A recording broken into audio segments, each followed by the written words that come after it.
Meet my never lucky Iron Man, forks only, no spoons allowed here. After maxing my main and nearly maxing my Iron Man, I wanted to try something new. RuneScape with getting unlucky on every grind in the game. If I get any drop before the drop rate, I can't use or keep it. Valuable items will periodically be given out to viewers and subs. My goal is to complete the Inferno, and I'm not going to stop there. Please subscribe to my only forks. I mean, forks only. What is up, gamers? FCast and Chill here.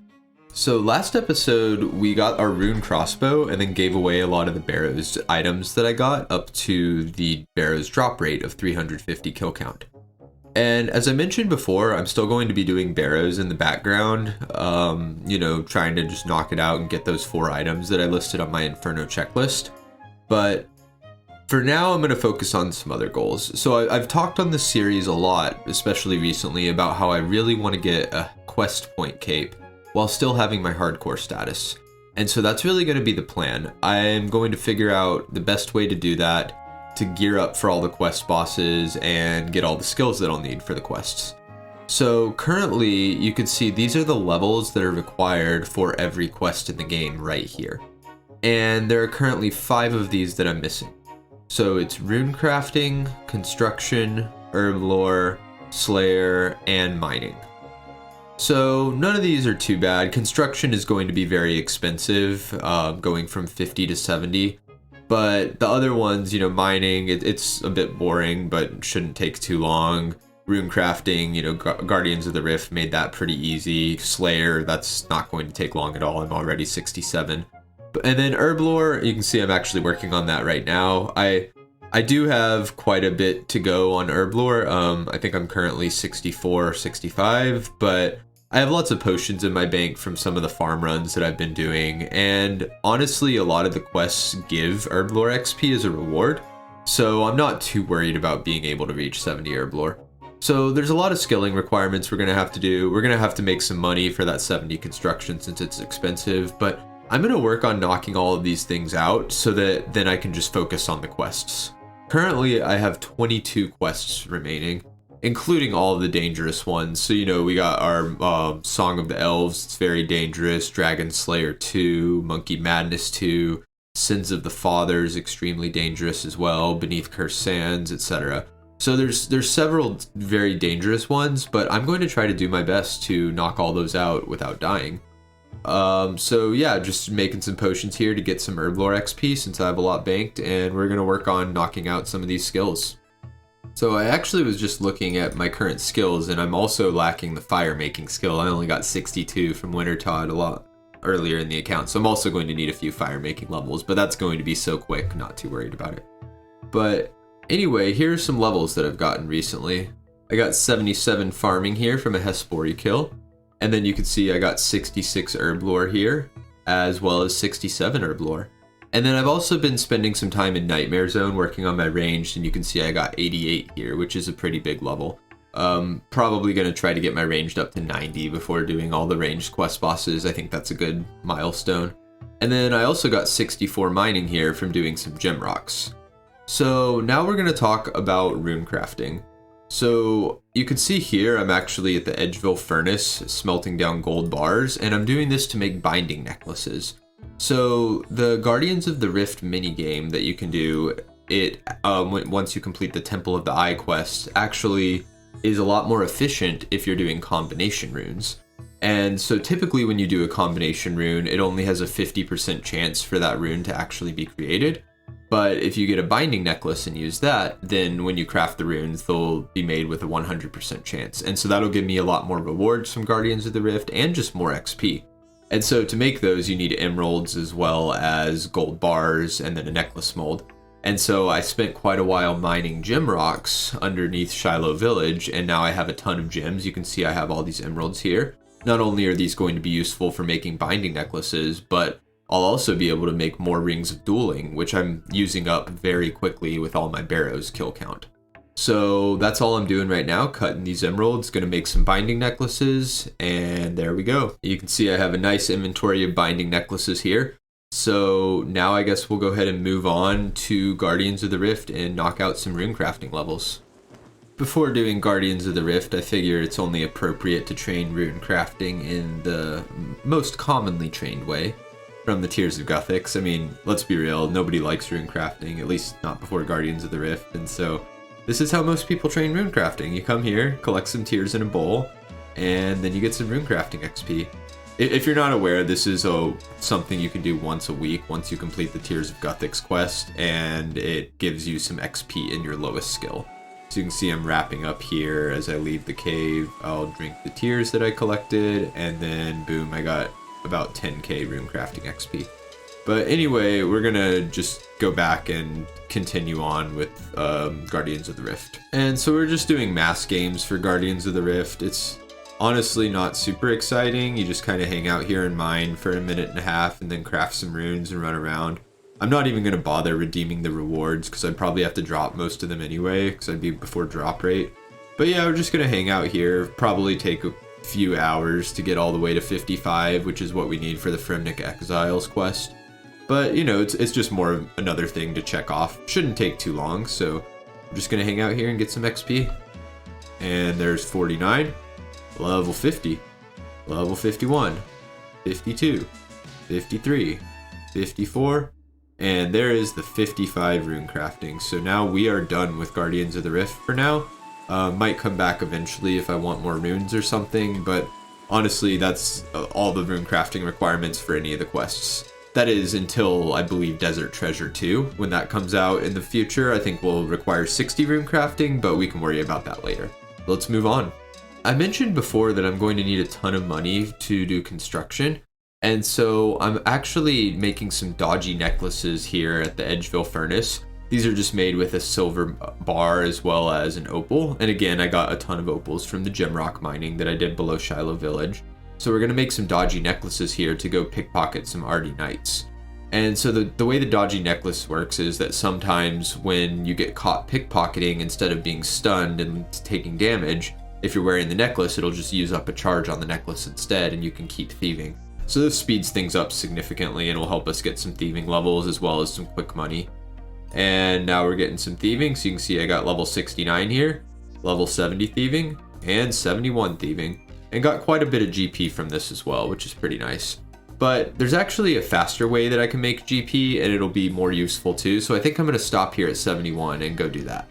That's right, we're now at everybody's favorite place, the Motherlode mine. So this is pretty slow mining XP. But I kind of wanted to try it out after the recent patch changes. They made it so these ore veins respawned a lot more quickly than compared to where they used to on the lower level. But I'm just going to hang out here and mine for a bit. I do want to get my mining up to 72, as I said. But actually, you get mature dwarven stouts from the Forgettable Tale of a Dwarf quest that I finished quite a while ago. And those give a +2 boost to mining. And luckily for the Making Friends with My Arm quest, the 72 mining requirement is boostable. So actually, if I just get to 70 mining, then I can use a +2 boost for the 72 requirement. And 70 mining is also nice because that's needed for Song of the Elves. So really, I only need to get my mining to 70 instead of 72. And, you know, it's not that quick to do it here at Motherlode Mine, but there are a couple advantages. So one advantage is you get a ton of coal from Motherlode Mine as well as some other high level ores. And I'm going to be able to use those to make a lot of money. So that's one thing. Another is, you know, I need to collect golden nuggets. Eventually I will want 100 to unlock the upper level of Motherlode Mine to have pretty AFK mining training. And I'll want more golden nuggets to be able to unlock the coal bag, which will make my blast furnace endeavors a lot more efficient. So I'm going to hang out here at Motherlode Mine for a while and just get some mining XP. But yeah, shouldn't take too long. And there is 65 mining. And with that, I think I've done enough mining for now. So I'm actually heading over to the blast furnace to smelt some bars. So, you know, again, I need to make a lot of money for construction.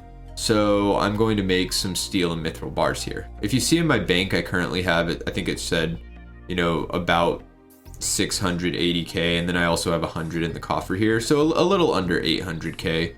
And I'm just gonna hang out here, make some bars, and then after I get maybe a couple hundred both mithril and steel bars, then I'm gonna head over to Giant's Foundry because that's just a wonderful way to make money, and I can get some more smithing XP. Smithing XP is also going to be pretty useful for some of the diary requirements, and I haven't really talked about it yet, but once I get my blowpipe, I am going to need to make darts for it, and maybe even bolts for my rune crossbow as well. And so the more smithing XP I have, the better. So definitely not going to complain about that. But yeah, we're going to hang out at the blast furnace for a while and make some bars. All right, and after about 12 minutes or so of blast furnace here, you can see that I'm now depositing my mithril bars and taking out my money from the coffer. And let's see what we're at now. So my GP is, I have 766k and then about 240 of steel and mithril bars each. So let's see how far that gets us at Giant's Foundry. So we're going to head straight there and make some swords. So again, you just run around, cool the sword off here, smith it, you heat it up in the lava, just go around and do the different activities to get this sword completed, then hand it in. And Kovac will give you a lot of GP as well as some foundry reputation.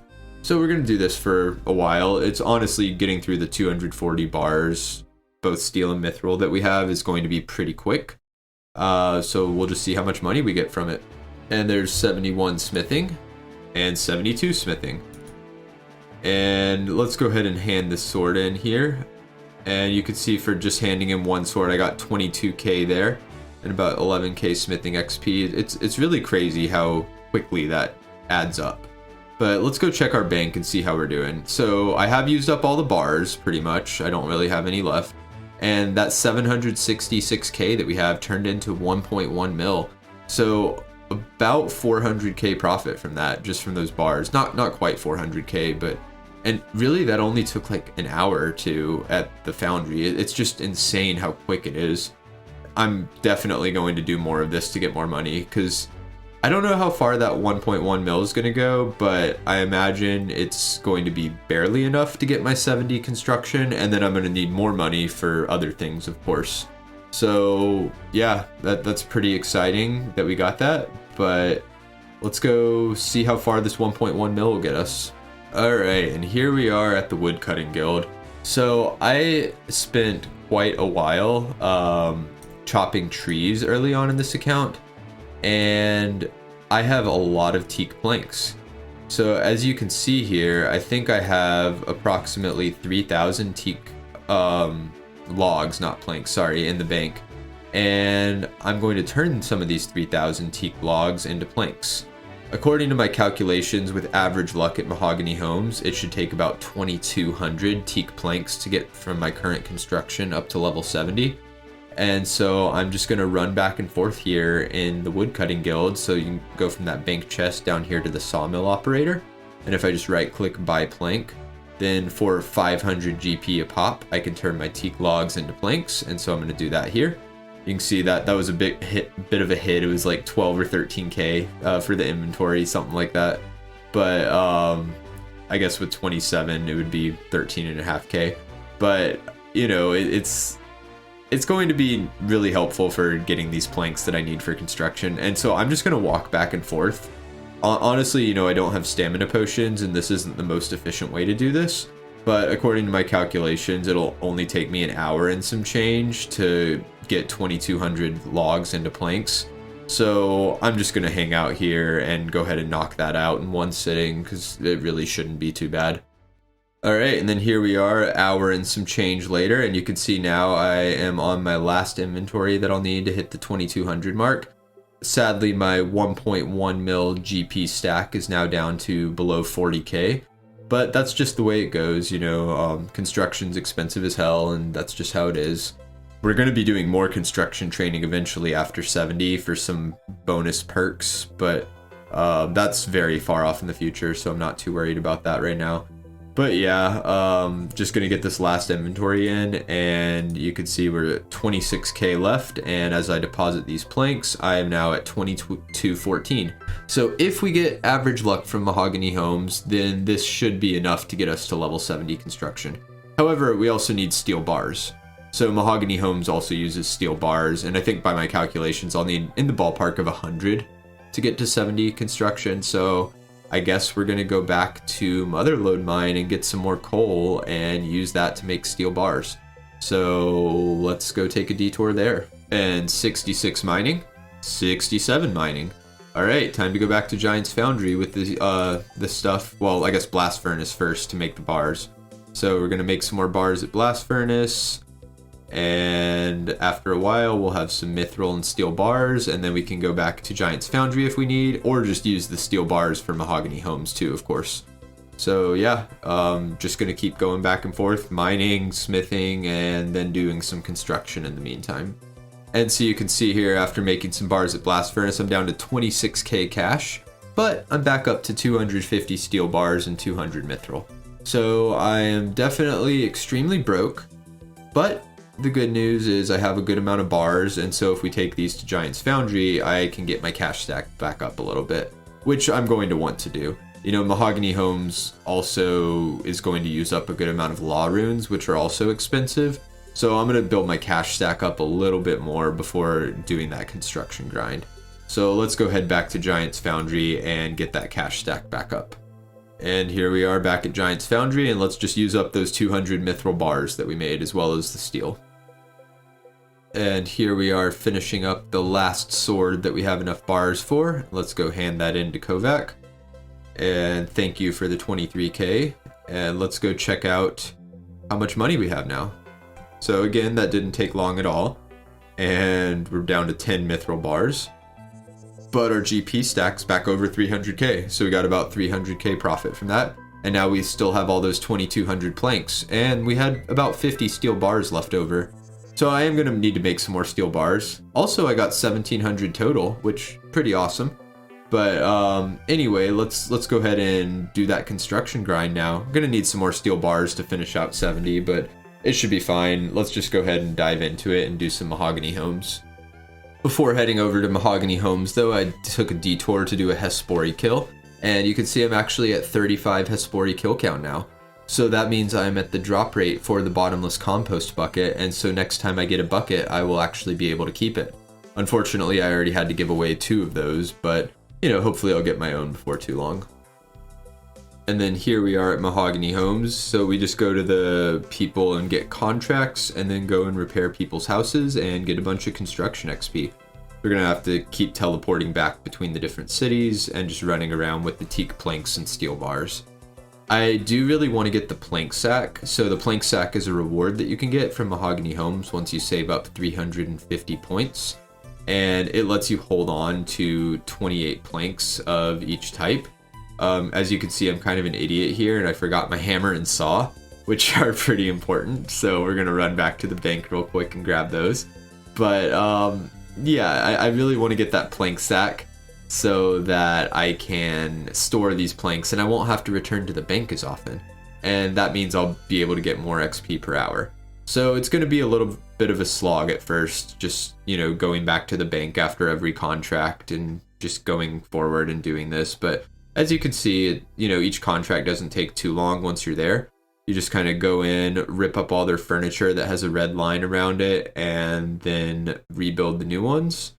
And as I do that, you can see I'm wrapping up in just a second here, and I'm going to get a massive boost of XP. So just need to rip out this one more drawer and then repair the stove. So let's repair the stove here. And then when I talk to Larry, you can see I got a 2250 construction XP boost, as well as, oh, there's 51 construction. Pretty nice. And you can see I have 136 points here in the chat box down there from Mahogany Homes. And so that is what I need to get to 350 to be able to get the plank sack. So we're just going to grind some construction and make our way towards 70 and try to get that plank sack. And here we are a couple hours later, wrapping up a contract right here. And you can see my point total is now at 352, which is super exciting because I've been doing this for a couple hours now pretty inefficiently without that sack. So now we're going to run in here, get the rewards from Amy, and buy ourselves a plank sack. And now we'll be able to stash 28 extra planks in there, which is going to be super nice. Definitely limit my bank trips. I'll be able to do 2 or even 3 trips or contracts between trips to the bank. So that's going to make a big difference. And you can see that 2,200 planks, we're now down to about 1,500 left. So still a ways to go, but we're just going to keep grinding it out. Should take us another, maybe 4 hours or so to get the level 70 construction. But we're just going to keep on it and just keep pushing. And we got the carpenter boots here for 200 points. These will make you get a little bit more XP whenever you build anything. So, nice boost to have. I don't really need the graceful for Mahogany Homes because your run energy gets refilled after each contract. So just going to be a little bit of an XP boost here. And so I am now out of teak planks. These are the rest that are in my inventory. And if you remember a while back, I mentioned that with average luck, I would be able to get to 70 with the amount of planks that we have. But you can see I actually still have 17k XP left here to 70. So we didn't quite make it. That must mean on average, I got contracts that were less XP per plank than you would expect. But that's okay. We're gonna wrap up one more contract with the planks we have, and then I guess I'm gonna have to run back to the Woodcutting Guild and make a couple more inventories of planks before wrapping up 70. So let's just knock all that out. And here we are back at the Woodcutting Guild. Now I just got 2 more inventories of planks, and this should definitely be enough to get me to that 70 construction now. And I still have 280k GP, so pretty nice. Got another 88 planks here. So yeah, we're gonna go do a couple more contracts and wrap up that 70 construction. All right, and then here we go. This should be the last contract that we need for level 70. And I'm building the last piece there, and let's go downstairs and turn this contract in after, I guess I still have the bed. Here we go. Let's turn this in, and there we go. That is our level 70 construction. Really exciting. That's another requirement for Song of the Elves and another skill checked off of our total quest requirements. So yeah, really nice. That was a nice 5 or 6 hour grind, but not too bad. And now actually the only things we have left, we need level 70 mining, 69 Slayer, 70 Herb Lore, and 66 Fire Making. So you can see the rune crafting was actually a little out of order here. We're already 55. But that's really it. None of those grinds are too long at all. And I think next episode we'll be able to knock out all those requirements for the quests and then begin the journey to our quest cape. So we're getting close. It's going to be really exciting getting a quest cape on a hardcore. I think that'll be a really big accomplishment. And yeah, we're going to do it. So thanks for watching. I'll be back soon with another episode. Please like and subscribe if you're enjoying the content. And just to let you guys know, I did mention before that I've been streaming a bit more. I am going back to work and starting my new job next week, but I'm going to actually try streaming 2 or 3 days a week. So if anybody wants to ever come by and watch on Twitch, I'll be playing both this account and sometimes my main Iron Man. I'll probably stream on Tuesday and Wednesday evenings, maybe around 6 p.m. Eastern, and then either Saturday or Sunday earlier in the day, depending on, what I have going on that weekend. But yeah, my Twitch link is in the description, so feel free to drop me a follow if you're interested in watching. And I really appreciate all the support, guys, and I will be back soon with another video. Thanks for watching. Bye.